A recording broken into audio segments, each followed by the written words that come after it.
we hear all these best practices. This is how you should market your show. But that actually might be out of sync with how listeners actually discover or choose shows. The problem with these surveys, there's a big gulf between what people say they'll do and what they'll actually do. And you feel like you're validating the idea because people are giving you good feedback and responding well to it. One of the kind of core questions to get around it is, so one of the most common pieces of advice for any creator is to go ask your audience what they want and then make that thing. And I'm curious if you have ever had this experience before where maybe with a piece of content, maybe with a product or a business, where you found some potential customers or audience members, you said, hey, would you buy this thing? And if so, how did that turn out for you? Yeah, this happens all the time when you're building software. When I was in my early 20s, I had this idea to build software for nonprofits that would help them track donors and funds raised and all this stuff. I went around to different people and asked them what they wanted, and they would tell me all this stuff, and I would show them screens, and they would say, oh, we want this feature here and this feature there. And the idea was, I was like, okay, well, if I build this, will you buy it? Will you use it? And they're all like, yeah, for sure. So I talked to probably dozens of people, all these different directors of nonprofits. And then this is back when you had to distribute software really on CD-ROMs. So I remember I built this thing and it took me forever, just like lots of evenings and weekends, and incorporated all their feedback, like everything they'd asked for, I put in there. I had it all in this one panel and it was beautiful. And then I pressed, I think, 100 CDs with the software on it, and then went to the trade show and set up a table. I sold one. And I saw the people that I had talked to, and I was like, hey, like I built what you wanted. And I had a little demo, and they're like, oh, cool. And I was like, what's going on here? And the truth is, they had their own systems that the pull of the current system and what they actually used and I guess actually wanted was they didn't want to switch to a new system. They wanted the thing that they were already using. And I just remember being so disappointed. Sold one, and it was like the one I sold was like a pity sale. So yeah, I've definitely experienced that. What about you? Yeah, I've experienced this. One of the first products that I created was actually a calendar based on my landscape photography. I did not ask anybody if they wanted this. And I laid this calendar out. I did everything in like Photoshop, which is the stupidest way to create a calendar. There's software that can do that, and I was cheap, and so I did it all myself. I probably printed like 250 of these to meet the minimum printing requirement, spent hundreds of dollars, maybe even like $1,000 on it. And yeah, I sold to my mom, I think my grandparents, my aunts, and I think there's a pity purchase from my cousins maybe, and nobody beyond that. So that was my actual first product. The other one that I actually did attempt to do some of this validation was the first podcast product I created was called the Cut the Bullshit Podcast Gear Guide. And so I had a Facebook group called the Cut the Bullshit Podcast Community. And I created this gear guide that was basically, my logic was there's so much content online about which microphones to buy and all of this.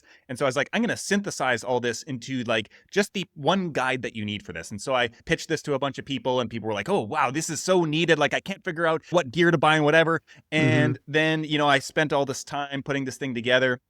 I hired my now wife, who I was not my wife at the time, was not my girlfriend, was just somebody I knew, to do all the layout and design and actually the copywriting, editing of the book. So there's something good that came out of this. This sounds like a good endeavor. I think you still came out a winner on this one. Yeah, I think I did come out a winner, but not on the sales front. That product cost probably a lot of money. That was one of my products that is in the negative for sure to this day. Sold maybe a few copies, and all these people who I went to who had been really excited about it before I made it, crickets. And it was kind of, again, like, yeah, but we can find it all online already. So, this isn't worth the $17 to me or whatever I was charging for it. So, yes, I've certainly been there as well. I think the danger in this, whether it's a product or a podcast, is when you go up to somebody and you say, would you buy this or would you listen to this podcast, is people don't want to be rude. And so they often will validate your idea because they want to feel encouraging. This is probably more true in North America than maybe other places. This idea that, oh yeah, I would totally listen to that show. Oh yeah, you should do that. You should really make that show.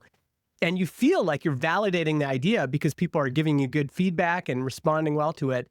But as many of us have seen, sometimes there's a big gulf between what people say they'll do and what they'll actually do. And I think that this actually applies both on the show creation level. We can very often go out and do research and say, hey, I'm thinking about doing a show like this. Would that be interesting to you? And then there's also the how do people actually use and discover podcasts? And so a lot of times we hear all these best practices for like, oh, this is how you should market your show. But that actually might be out of sync with how listeners actually discover shows or choose shows. And so we can end up doing things that don't work for our listeners or don't work for listeners in general. And this is like such a ubiquitous problem that somebody has in fact written a book about this and actually the way to get around it. His name is Rob Fitzpatrick. I know he's big in the indie hacker community and also the kind of creator community. He's written several fantastic books now as well. But he wrote a book called The Mom Test a number of years ago. Have you read this book, and can you kind of articulate the premise of it? Yeah. The idea is that, well, he called it the mom test because if you present an idea to your mom, she'll almost always lie. Like she'll be like, hey, mom, I'm thinking about doing this. She'll be like, yeah, you should do that. And then again, she'll be the one person to pity, buy, or listen to your podcast. The premise of the book is that people will lie to you. And it's not like they're being malicious, but if you ask them their opinion on something, they want to be nice. And often they might even feel like it's the truth. Like, oh yeah, I would totally listen to a podcast like that. But there's a big discrepancy between what they'll say they'll do and what people actually do. It's kind of like anything. It's like you could ask somebody in 2025, do you think you'll buy some new furniture? Mm-hmm. And people will be like, yeah, I'll buy some furniture in 2025. But then when you actually see their year, they don't follow through on it. Whereas there could be some things you say, I would never listen to a podcast like this. And then lo and behold, all their friends start listening to that podcast. And now they're listening to that podcast. So the premise of the book is that what people say and what they actually do, there's a big difference between those two things. There's ways of figuring out what people will actually do as opposed to what just they'll say they'll do. I've read the book as well, and it's a phenomenal read for anybody who is making anything that you are trying to build an audience around. And really, his answer to this problem is just look at the behavior. It's like you're an anthropologist with a clipboard observing consumers, and you're like, what actions are they taking without my interference? One of the kind of core questions that he'll ask is like, okay, the last time you experienced this problem, what did you do? And they can very clearly tell you what the actions that they took rather than saying, what would you do if you were looking to solve this problem in the future? There's been a bunch of research. We often have different kind of marketing strategies and ideas around what we should do to make our podcast more discoverable. And there's actually been a bunch of reports and surveys designed to get at the core of this problem and ask listeners, how do you actually find podcasts? How do you actually choose what to listen to? And I think that if we can better understand, what listeners at least self-report they do, how they find new podcasts, we can align with that a little bit better. Mm-hmm. Yeah, I like this. Let's look at some of this data. Okay, so the first thing that I just want to lay out there for some context here is it struck me, I was piecing through a bunch of the data here. And so we've got reports from Sounds Profitable, the Podcast Host put one together, Westwood One and Cumulus Podcast Network, Signal One Insights, and then Riverside actually did a big composite of a bunch of this data. So people can kind of go look up those resources. We'll include those links in the show notes as well. But it kind of became clear to me that there were two different methodologies to some of these surveys that addressed people in different places. And so what is kind of clear is that podcast discovery happens in two important ways. And the first, which most of these surveys address, is like active podcast discovery. And so it's like people are seeking out a show on a topic. And so here you see a lot of responses of like they go to search in their podcast app or they ask friends.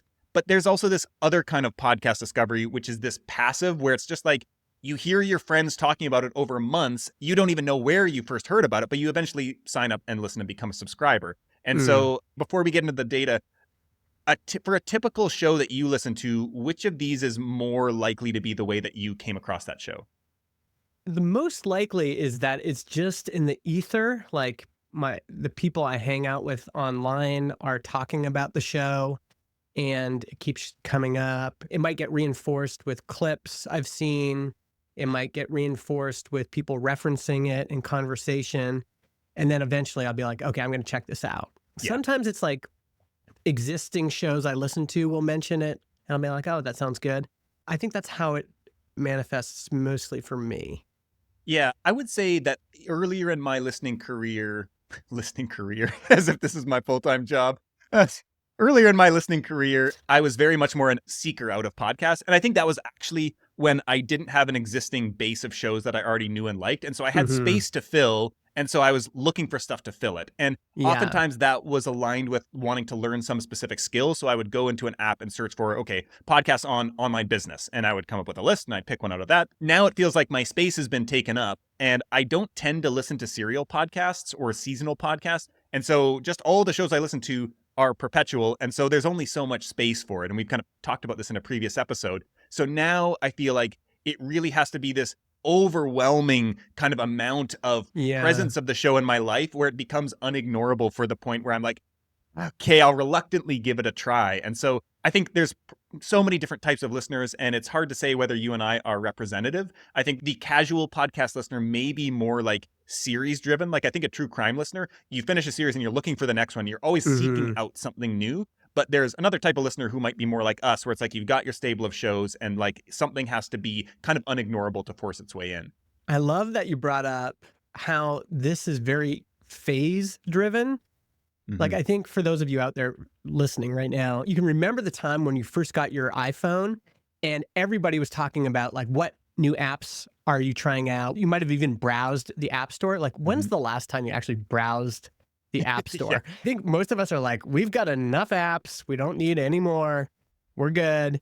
But clearly, there are still people out there browsing for new apps. You know, they are in that phase of their phone life, and I think podcasting was the same. You know, when I started podcasting, I was looking at the top charts in Apple, Mm-hmm. downloading some of those shows, trying them out, and then getting recommendations. Often a network would be able to recommend me multiple shows, and I would like listen to all the shows in that network. That's not happening anymore. Now I'm very much like you. I've got my stable set of shows, and those are the ones I listen to. And maybe every once in a while I'll try out something new. But you have to Yeah. earn your spot, and there's not very much room in my list. So let's go into some of the data here. There's one question from the podcast hosts listener survey, and I will off the bat say that there are some interesting things about the respondents to these various surveys. And so podcast hosts, their respondents tended to be podcast creators that they were asking about their listening preferences. And so this is a skewed audience that is not necessarily representative of just pure listeners who are not also creators. But Mm, they asked the question, you want to find a new podcast, what do you do first? And the clear kind of winner here, 50% of respondents said, I open up my preferred podcasting app. And so they go to the app and they search for something. And this is true to me. Like if I'm searching for a new podcast, I am basically 100% of the time, I don't go to Google. I don't ask people. I like don't want opinions. I want to go see for myself. I open up the app and look through there. And then the next responses were all kind of similar in this like 10 to 13%. And so we got listen out for recommendations on the podcasts I already enjoy, directly ask someone I know who likes the same stuff, use a search engine such as Google or Bing, ask on social media or in an online community. And then 1%, this is very surprising to me, was search on YouTube. But hmm. I mean, the way that that makes sense to me is like I would never go to YouTube to search for a podcast. And this being a respondent base of podcast creators, I would assume them to be similar, where they actually would not go to, they're so podcast savvy, they would go to a podcast app rather than YouTube. This is where what people say and what people actually do, I think, gets muddy. Yeah. Because I think the most podcast discovery on YouTube is just people opening up YouTube and suddenly they're listening to a podcast. Yes. So you really have to watch people. And I think Yes. if you get anything out of this, I think surveys are good. I want people to think about like you're at a friend's house, just like ask them to open up their YouTube app on their TV and just see what's getting recommended. And that's generally the kind of content they've been engaging with. And I think that's where a lot of discovery is actually happening. So yeah, active discovery, sure, I'll open up the app and I'll look for it. There's passive discovery, which I think we're going to talk about. And yeah, I think that's a whole other ballgame. Yeah, and this is where it actually gets interesting when we look at passive discovery and we see a lot of contradictory advice to that. You know, if we look at this active discovery, we see only 1% of people search on YouTube. But then we see a report from Signal Hill and Cumulus they show that for weekly podcast consumers who listen to podcasts regularly and who listen to a new show in the past 6 months, YouTube was actually the top place that they first encountered that show. And that was 31% of people there.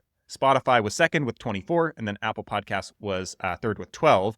Clearly, this question is around platform. And so it's like, what's the first platform you engage with the show? It's not necessarily where did you hear about the show. So it's possible that other factors like Google search could lead to YouTube, word of mouth could lead to YouTube. There's all these other places that could lead somebody to YouTube or Spotify or Apple, but people first engaged on YouTube. So that's kind of interesting. And then we have the other report from Sounds Profitable, and they asked, aside from personal recommendations, which of the following are the ways that you find podcasts? YouTube was far and away the winner here, the leader here with 52%. And then the next two were 27% each for searching the internet and Facebook, and then a bunch of other kind of places people discover podcasts. So these reports seem to suggest that YouTube is the first place that more passively people are first engaging with or encountering podcasts. One thought that just came up is you can already see the problem with these surveys. And let me explain why. This assumes that all podcast discovery is kind of the same. It's like everybody is just like waking up every day and there's a equal probability, equal likelihood, equal context that will lead someone to find a new show. But we all know that humans don't behave in that way. So let me give you an example. And this is why actually interviewing people about their real behavior is important. So I'm going to go through a fake interview with you. Hey, what podcast did you just listen to? Well, I checked out this series that I'd heard about before. And okay, well, what preceded that? Like, why were you looking for a podcast in the first place? Oh, well, I've got a 20-hour road trip coming up, and I decided to find, 20 hours worth of material I could listen to while I'm on this road trip. Okay, so now this gives you way better information than what you would have gotten from this survey. So this survey is saying YouTube, browsing podcast apps or directories, asking for friends' recommendations. But what's more interesting to me is what's the context for all this? Yeah. And you don't get context from these kind of general survey responses. The context is important because if it's true that a sizable number of people, the time that they actually seek out new shows is when they're about to go on a road trip, then as a marketer, that's actually helpful information, because then you can target that time, that point in their life, and say, best podcast to download before you go on a road trip.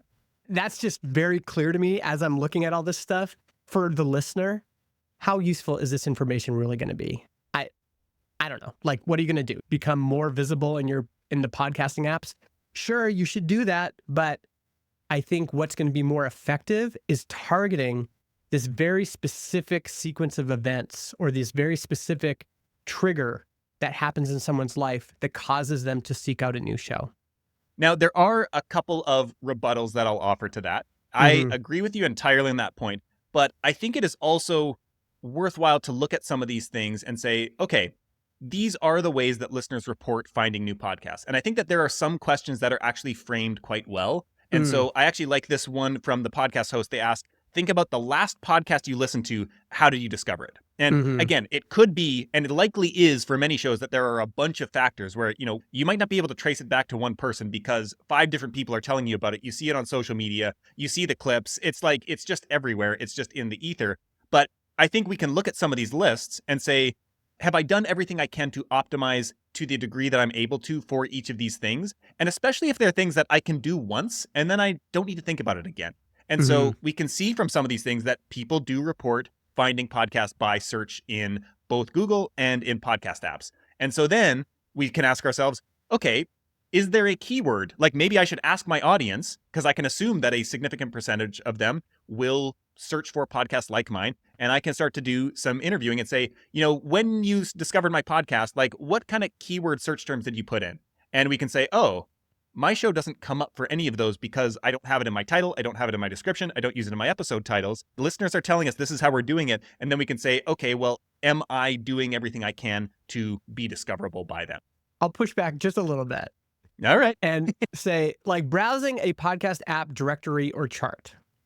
Yeah. That information is useless unless you understand what was the underlying motivation and trigger, because it's going to be highly dependent on what's going on in their life. If you dig a little bit deeper and you find out, oh, most of my listeners, new listeners that come around, they've just had a baby. Well, that's the context. And then what do they do next? Oh, then they search podcast apps for these keywords. Mhm. Okay, then that's helpful information because we've got the initial context or trigger, and then we got what they did about it. But your audience, for example, might not follow any of these. So there's always this propensity for people to look at survey results and go, okay, browse podcast app directory or chart. That I got it. That's the number one thing I got to do. And it's like, well, no. You got to figure out how this works for your audience. Here's another one. Like I said, the context was I was about to go on a road trip. What did you do next? Well, they might say, I also browsed a podcast app or whatever, but instead of searching for a keyword, I was just looking for playlists on Spotify, or I was just browsing the top 10, So context, and then what was their specific behavior, in this case, in the podcast app directory or whatever. That's the nuance I think I'd like to add on here. I think it's just so easy in marketing. When I see people, we'll have a discussion like this, and then people will immediately go, okay, well, my number one thing is I've got to post all my stuff on social media, because social media post by the podcast creator is number 2. You got to know more. You got to know more about what actually works for your audience. And the only way you're going to do that is by observing, by interviewing, and getting more of that context. Social media was actually 71% in the headliner report that they put together. So. That's right. So we've also got here a we do see some discrepancy in variance. data too. Yes. So yeah, and I think that that's an interesting point here, that all of these platforms, they're pulling from survey pools of different people that we don't really know who these people are. I would put a lot of stock in the Sounds Profitable, just because they have, this history of methodology of doing research with Tom Webster and everything that he's done at Edison. And so I trust their data quite a bit. And they also have, I think, from what I saw, the largest survey pool of people that they did in their survey, which actually leads into this other, interesting point here around this data, is that a lot of times these discovery channels get chunked out in interesting ways that I think actually could be consolidated. And so in Sounds Profitables, they mentioned here in the question, aside from personal recommendations, which of the following are the ways you find podcasts? And so YouTube was number 1 at 52%, but I couldn't find it in this report, but Riverside's, I believe they mentioned, and Sounds Profitable in theirs elsewhere mentions, that YouTube was number 2 to word of mouth and recommendations. And this actually does seem to be a consistent theme with all of these reports, is if you start to add up recommendations from people online, recommendations from people offline, family, friends, colleagues, social media posts from people who aren't the creator, it consistently is that people talking about the show is the most common way that people report discovering shows. And this, to me, feels very true. Like it's in the ether, people are talking about it, and eventually it breaks through. Yeah, I think general survey results are just going to be predisposed to certain things. So if this is just a general audience and YouTube is the number 1 search thing, it's like, well, what are they searching for? Like, there's just a specific, like, are they searching for celebrities? It's like, oh, I love Tim Ferriss. I'm going to see if Tim Ferriss has a podcast. And they search Tim Ferriss and it comes up. And it's like, okay, well, that's useful information for Tim Ferriss. Is that information for Joe or Jane podcaster that has their own branded show? Maybe not. We're getting very generalized results here that just could apply to your specific situation. Any kind of mainstream survey, mainstream response is going to be directionally correct. But I would love to see way more data. Like if I could actually talk to these respondents and say, okay, YouTube, talk to me about that. What does that mean? And to hear the actual story of what they were doing and what influenced it, that's the meat. That's the meat. That's what we want. That's the whole point of the book, The Mom Test, is we need to get into those details. Yeah. There's an interesting tie-in here talking about word of mouth. So Rob Fitzpatrick, author of The Mom Test, he has another book called Write Useful Books. And the whole premise of the book is basically that the only way that books grow is that people talk about them. And I think that podcasting is exactly the same way. And so it Mm-hmm. doesn't surprise me at all. And so he shares graphs of like New York Times bestsellers, usually books that are published with a big publisher. They get a big, they game the system. They'll sell a bunch of books and then the charts all drop off a cliff and they basically never sell any books again. And Mm-hmm. the only books that sell on an ongoing basis are those that people talk about. And so you need to get it out to your seed audience, that first like 500 people. And then if the show is recommendable, people will talk about it. And so I think Yeah. that this is something where we've talked about this a lot on this show is like there are all these marketing tactics and strategies, but they have to be paired with this show that is distinctive and unique and memorable and something Mm-hmm. that people can't easily substitute for something else. Like this is the foundation of a show that is going to do well with all of these discovery platforms. And this is hard to do. Like I've gotten sent early access copies of books, and I think the only one that I recommend frequently is like Atomic Habits by James Clear and Life Profitability by Addie Pinar. And the other books I got, like they were perfectly well written, whatever, but they weren't memorable. They're Yep. not getting discussed. So this is not easy. Well, No. what we're suggesting here, the reason I'm kind of fired up right now is I think getting some of this information will actually give you the clues to Yes. not only marketing the show properly, but producing the kind of show that gets talked about. So far we've kind of talked about some of the data on how listeners say they discover shows. A lot of these surveys actually also ask listeners about why do you stop listening to shows? And I think that this is also, again, everything needs to be taken with a grain of salt. But it Mhm. is interesting. We don't often get to talk to our listeners. And, we actually did a survey in season 1. We asked our listeners, like, why don't you listen? Why did you stop listening? And we got some interesting stuff there. So you can go back and listen to that episode if you're curious. But we don't typically, as creators, get to talk to the people who opt out, who churn, and understand why that might be. And so the first one is from the podcast host. And they have this question: when listening to a new show, how long do you give it to hook you in before you give up on it? And again, for context, this is podcast creators that they're serving. And so I imagine this to be actually overly generous Mhm. compared to a traditional listener who may not know how much work goes into creating a show. And so what's interesting here is that 57% of people give a show 15 minutes or less to win them over and decide. And so 40% of people said up to 15 minutes, and 17% of people said 5 minutes or less. The next kind of closest was one full episode, 29%. Is this accurate to your experience with the show? How long do you give a show before you're like, nah, this isn't doing it for me? I mean, if I subscribe to a show, usually what happens then it starts showing up in my Pocket Cast. I'll filter by new episodes. That's kind of like my queue. And so I'll see the show a few times. Honestly, sometimes it's just like I'll see like 5 to 10 episodes roll by, and Yep. every once in a while I'll be like, okay, I'm gonna give this a go. And then I'll listen to no, archive, and then I'll give it a shot the next time they have an episode. So it's there, it's on the front doorstep, but whether I'm gonna actually, open up the door and let it in is another question.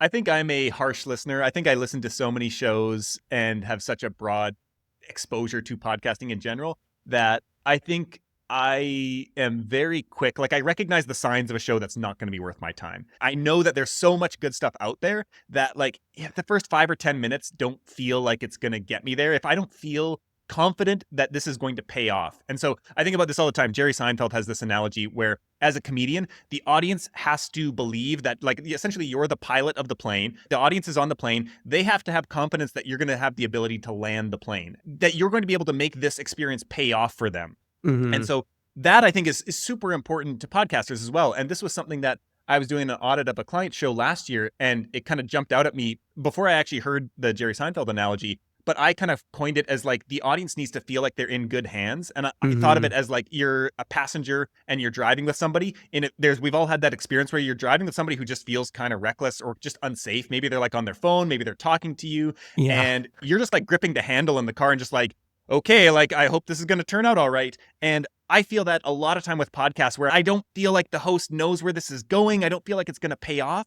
Whereas Mm-hmm. there's other shows from the minute you click play, you're just like, "Ooh, this is gonna be good." And you can kind of just like sit back and enjoy the ride because the Hmm. host has given you all these cues that like, "Oh, they're setting this up in a way that, I know this is gonna lead to some kind of payoff in the end." I think the listening mode obviously matters a lot here. Like, if Mhm. you're just sitting around your house and you're about to wash the dishes, you've got a Yep. little bit more time to be like, okay, what show do I want to listen to? And you're like, I'm gonna try this one. No. But there's a big difference between that and getting in your car in the morning. You've got to get to work by 8:30, and you're just like, okay, what am I gonna listen to? I got to make a quick decision, and then I'm locked in. So it's like click, and then this show now has my attention for 30 minutes because Yep. that's it. So it is interesting to know which mode your listeners are in, or which modes they are in most often, because that will give you a better chance. And then that's where things like the charts might actually matter. So I get in my car, what am I going to listen to? Whatever gets recommended to me by the Spotify algorithm, whatever's top of charts in Apple Podcasts. I trust it because the popularity has indicated it's trustworthy. Now I'll click play, right? So yeah, the different modes lead to different kind of how much time you'll give a show.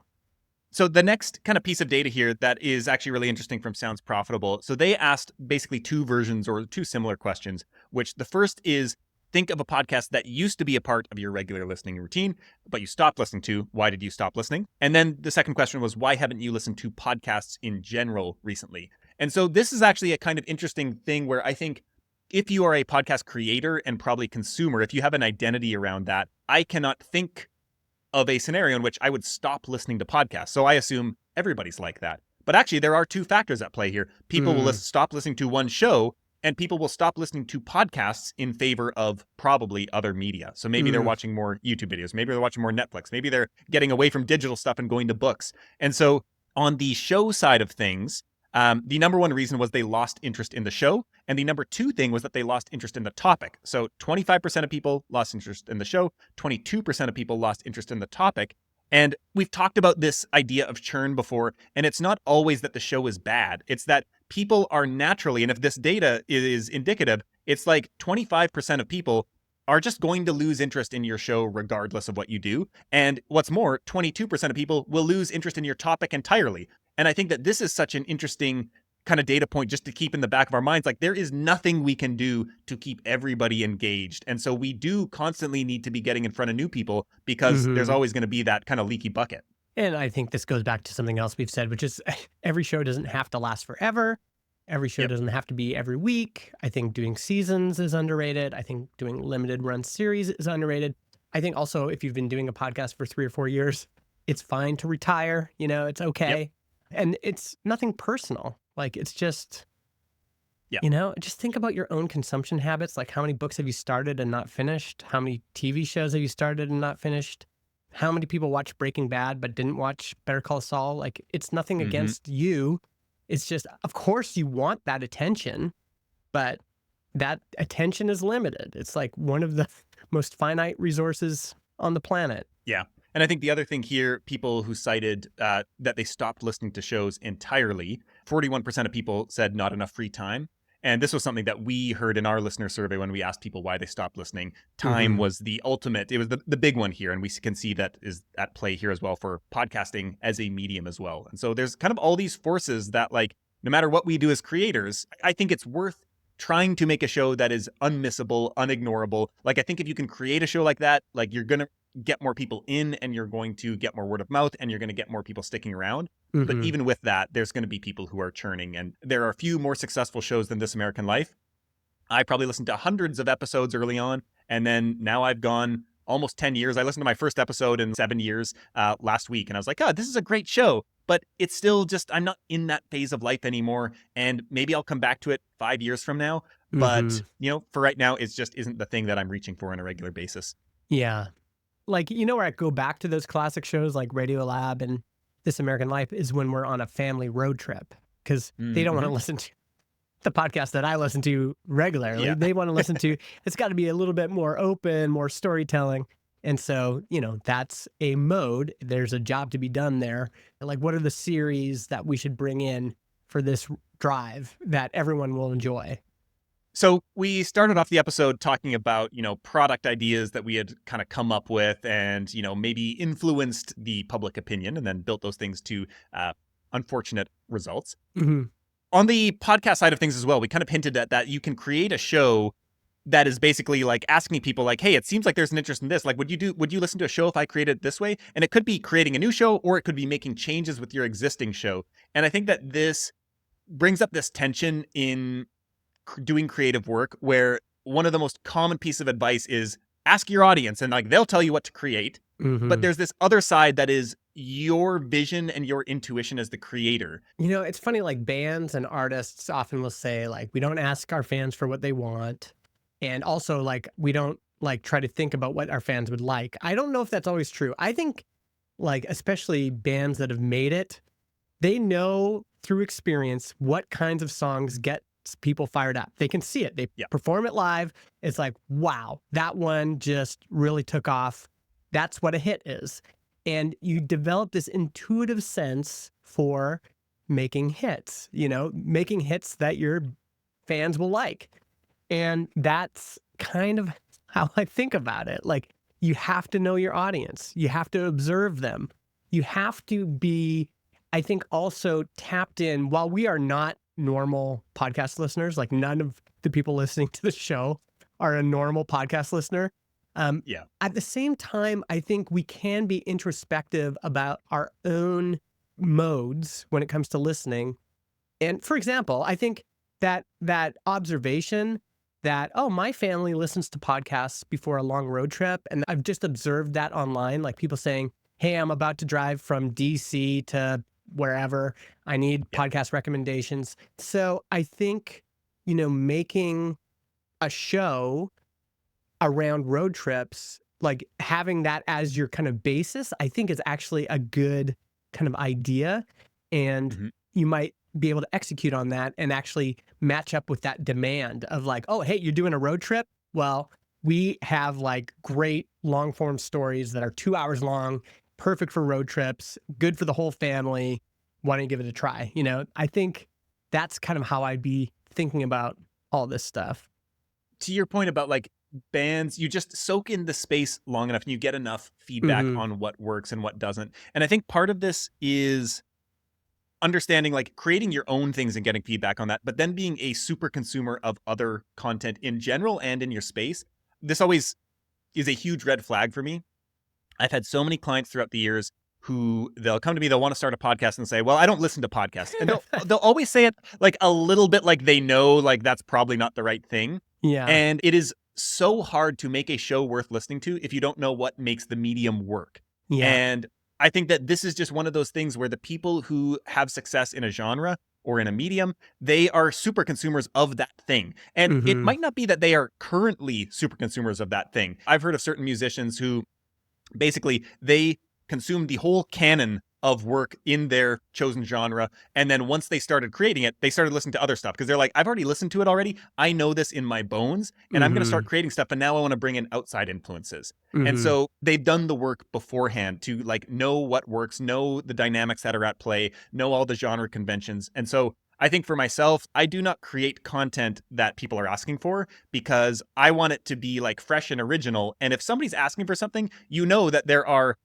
tons of other creators who are like looking up on Google, like, okay, what's trending in Google right now? I'm going to create content around that. And you end up with these SEO optimized posts that are just boring and bland and all the same. And Hmm. so I want to see what comes bubbling up for me, but I can only do that because I've spent almost a decade spending all of my time in the podcasting world. And so like anything that I find interesting is probably going to be interesting to other people because if it's interesting to me after 10 years and like consuming everything, like, oh, this must be a somewhat original, I hope, idea. And so I think Hmm. like that is the work that needs to be done really early on is just like being in your space, being an active participant of the community, consuming your competitor shows, consuming other shows from other niches and genres, and then like letting that bubble up through you and like letting yourself act as the filter to create something original.